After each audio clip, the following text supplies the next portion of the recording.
Okay, நம்ம இப்போ இந்த வீடியோவில் என்ன பார்க்க போகிறோம்னு சொன்னால் 2026 பேட்சுக்கான 3வது ஸ்பாட் பேப்பரில் டிஸ்கஷன் தான் பார்க்க போகிறோம். சரிதான்? ஓகே, 3வது பேப்பரில் அந்த முதலாவது கேள்வியை வந்து பாருங்க. என்ன சொல்ல போனதுன்னா ஒரு பொது தீர்வு கேள்வி. ஒன்று சய சைனிக்ஸ் அதன் கீழ் ஒன்று சக சைனிக்ஸ் சமன். இங்க ஒன்று சய cos 20x அதன் கீழ் ஒன்று சக cos 20x. அப்ப இது ஒன்றும் அவ்வளோ கஷ்டமான விஷயம் இல்லை. ஒன்று சய cos 2x என்று சொன்னால் மடங்கு கோண வாய்ப்பாட்டில் இருந்து நேரடியாக 2 sin வர்க்கம் x. ஒன்று சக cos 2x என்று சொன்னால் 2 cos வர்க்கம் x. இது sin வர்க்கம் x இன்கள் cos வர்க்கம் x என்று வரும். சமன் ஒன்று சய sin x ஒன்று சக sin x இப்படி வரும். இப்போ cos வர்க்கம் x இருக்கு பாருங்க. cos வர்க்கம் x எப்படி எழுதலாம் என்றால் இங்க sin வர்க்கம் x இன் கீழ் ஒன்று சய sin வர்க்கம் x என்று எழுதலாம். இப்போ இது sin வர்க்கம் x, இங்க ஒன்று சய sin x cos x என்று வரும். ஒன்று சய sin x ஒன்று சக sin x என்று வரும். ஒன்று சய sin வர்க்கம் x காரணிப்படுத்தும் போது இந்த வடிவம் நம்மளுக்கு கிடைக்கும். இங்க ஒன்று சய sin x இன் கீழ் ஒன்று சக sin x என்று வரும். நம்ம இங்க வந்து என்ன சொல்லுவோம், ஒன்று சக sin x ஐயும் ஒன்று சக sin x ஐயும் தாராளமாக சுருக்க முடியும். காரணம் என்ன, ஒன்று சக sin x பூஜ்ஜியமாக முடியாது. ஒன்று சக sin x not equal பூஜ்ஜியம். ஏன் ஒன்று சக sin x பூஜ்ஜியமானால் பகுதியில் இருக்கேன்னு, அப்போ பூஜ்ஜியம் என்று வரக்குள்ள அங்கே முடிவிலியா போயிடும். ஸோ ஒன்று சக sin x வந்து என்ன சொல்லுவோம், not equal பூஜ்ஜியம். அதால கட்டாயம் அதை சுருக்கி விடுவோம். எனவே குறுக்கே பெருக்கி விடுங்க. குறுக்கே பெருக்கி விட்டோம் என்றால் ஒன்று சக sin x முழுவதின் வர்க்கம், ஒன்று சக sin x முழுவதின் வர்க்கம் சமன் sin வர்க்கம் x ஆக இருக்கும். ரைட், இங்க வந்து பாருங்க, இங்க ஒன்று சய 2 sin x சக sin வர்க்கம் x சமன் இங்க sin வர்க்கம் x என்று வரும். எனவே sin வர்க்கம் x உம் sin வர்க்கம் x உம் சுருக்கப்பட்டு போனால் sin x சமன் அரை. sin x சமன் அரை எனின் தலைமை கோணம் sin π இன் கீழ் 6. எனவே x என்பது n π சக சய ஒன்றின் எண்ணாம் அடுக்கு தர பையன்கள் 6. இங்க கட்டாயம் சொல்ல வேண்டிய விஷயம் n என்பது ஒரு முழுவன். ரைட், அப்ப இவ்வளவுதான் இதுக்கான பொது தீர்வா இருக்கும். ரைட், அப்ப இங்க வந்து நீங்க ஒன்று சக sin x குறுக்கே பெருக்கி ஒன்று சக sin x பொதுவா எடுத்து சமன் 0 என்று போட்டு வந்தீங்கன்னு சொன்னா அந்த தீர்வு வந்து என்ன சொல்லுங்க, பிழையானதாக இருக்கும். ஏன் ஒன்று சக sin x பூஜ்ஜியமாக முடியாது. அடுத்த விஷயம், அடுத்த கேள்வி என்னன்னு பாத்தீங்கன்னா x இன் 4ஆம் அடுக்கு. இரண்டாவது கேள்வி, x இன் 4ஆம் அடுக்கு சக x வர்க்கம் சக 1 இணை இருபடி சார்புகளின் இரண்டு இருபடி சார்புகளின் பெருக்கமாக எழுதுக. இதிலிருந்து ஒரு பின்னத்தை பகுதி பின்னமாக எழுத சொல்லி கேட்கிறாங்க. அப்ப இரண்டு இருபடி சார்புகளின் பெருக்கம் என்றால் பேசிக் சுருக்கள் உங்களுக்கு தெரியும். x இன் 4ஆம் அடுக்கு 2x வர்க்கம் சக 1 மைனஸ் x வர்க்கம் என்று வரும். எனவே இது x வர்க்கம் சக 1 முழுவதின் வர்க்கம் சய x வர்க்கம். எனவே x வர்க்கம் சக 1 சய x, x வர்க்கம் சக 1 சக x என்று வரும். ரைட், அப்ப x இன் 4ஆம் அடுக்கு சக x வர்க்கம் சக 1 இரண்டு இருபடி சார்புகளின் பெருக்கமாக எழுதியாச்சு. அதுக்கு பிறகு வந்து என்ன சொல்லுவோம், பகுதி பின்னம் கேட்கிறாங்க. எப்படி என்றால் x வர்க்கம் சய 2x சக 3 அதன் கீழ் x இன் 4ஆம் அடுக்கு சக x வர்க்கம் சக 1. ஸோ x வர்க்கம் சய 2x சக 3 அதன் கீழ் x இன் 4ஆம் அடுக்கு சக x வர்க்கம் சக 1 என்றால் அதை எப்படி எழுதலாம், x வர்க்கம் சய x சக 1 x வர்க்கம் சக x சக 1 இப்படி எழுதலாம். இதுக்கான பகுதி பின்னத்தை பாருங்க. எக்ஸ் வர்க்கம் சய எக்ஸ் ஆக உண்டு. இதற்கு மேலே இதை காரணிப்படுத்த முடியாது. ஸோ எக்ஸ் வர்க்கம் சய எக்ஸ் ஆக உண்டு தான். இதுக்கு மேலே இதை வந்து என்ன சொல்லுங்க, ஒரு ஏக பரிமாண சார்புகளின் பெருக்கமாக ரெண்டு இதை காரணிப்படுத்தி அப்படியெல்லாம் செய்ய இயலாது. மேக்சிமம் எவ்வளவுதான். அப்ப எக்ஸ் வர்க்கம் சை எக்ஸ் ஆக உண்டால் இதை விட ஒரு படி குறைஞ்ச சார்பு மேல வரணும். அதாவது ஏஎக்ஸ் சக பி. இங்க எக்ஸ் வர்க்கம் சக எக்ஸ் ஆக ஒன்றென்றால் ரைட், இங்க சிஎக்ஸ் சக டி, சிஎக்ஸ் சக டி ரைட். எனவே ஃபார்மசி எடுத்துக்கொண்டீங்க என்றால் எக்ஸ் வர்க்கம் சய 2x ஆக 3 சமன். இங்க ஃபார்மசி எடுத்துக்கொண்டால் ax ஆக b, ax ஆக b தர எக்ஸ் வர்க்கம் சக x சக 1. அடுத்தது cx ஆக d, cx ஆக d இங்க எக்ஸ் வர்க்கம் சய x ஆக 1. ஃபார்மசி எடுக்கும்போது நம்மளுக்கு இப்படி ஒரு தொகுதி கிடைக்கும். அப்ப இந்த பக்கம் கிடைக்கிற தொகுதி இந்த பக்கம் இருக்கிற தொகுதிக்கு சமனாக இருக்கு. அப்ப இங்க இருந்து குணகம் சமப்படுத்துவோம். இங்க இருந்து குணகம் சமப்படுத்தணும்னா பாருங்க, எக்ஸ் கணத்தின் குணகம், எக்ஸ் கணத்தின் குணகம் பார்த்தோம். எக்ஸ் கணத்தின் குணகம் இங்க 0. இங்க எக்ஸ் கணத்தின் குணகம் எப்படி வருது?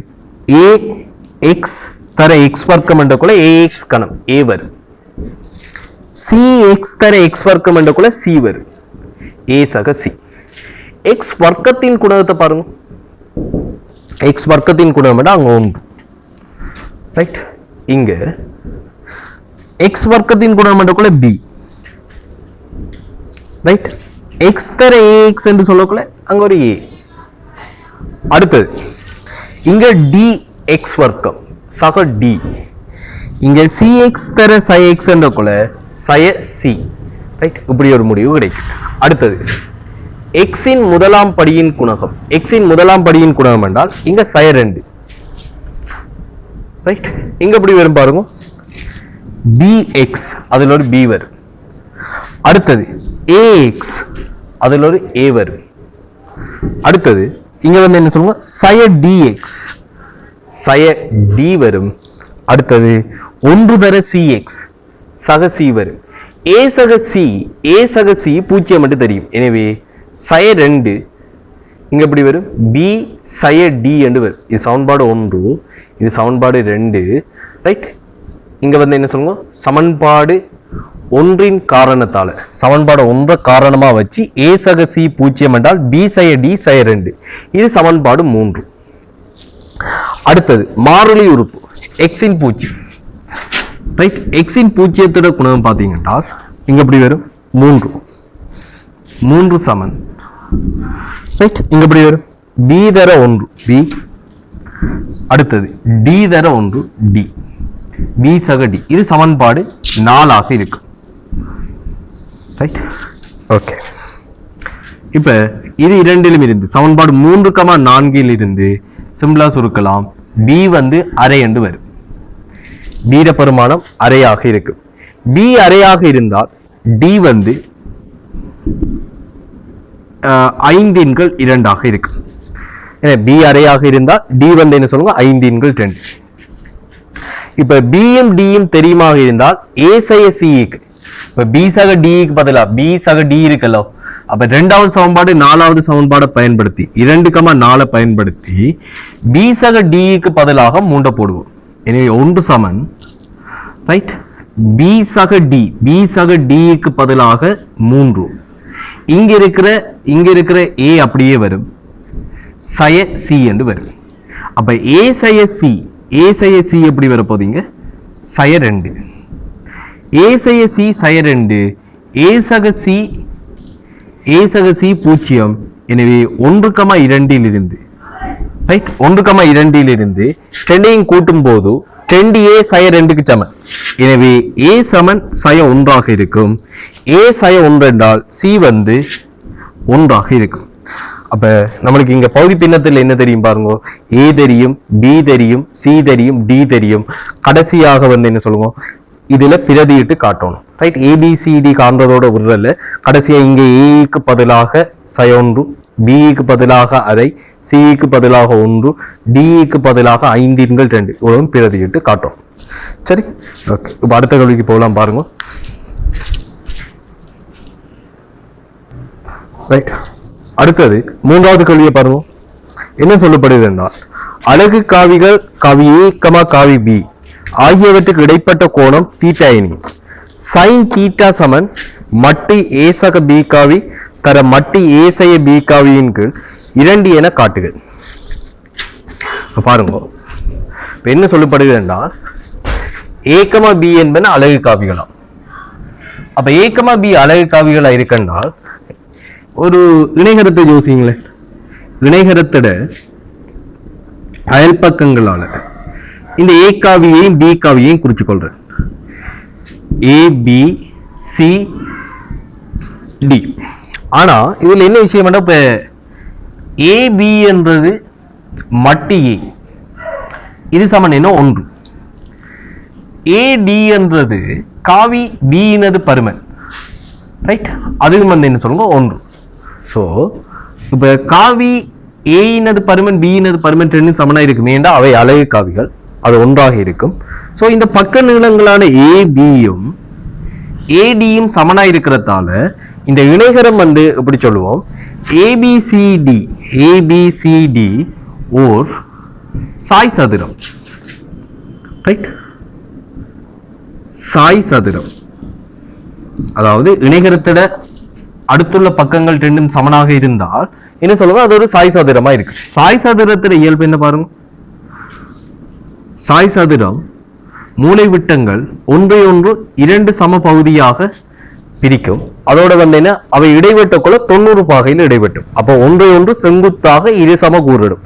இதான் சாய் சதுரத்திட மூலை விட்டங்கள இயல்புகள். அப்ப இந்த மூலை விட்டம் ஏசி இருக்குதானே, ஏசி என்ற காவி குறிக்கிறது ஏபி சக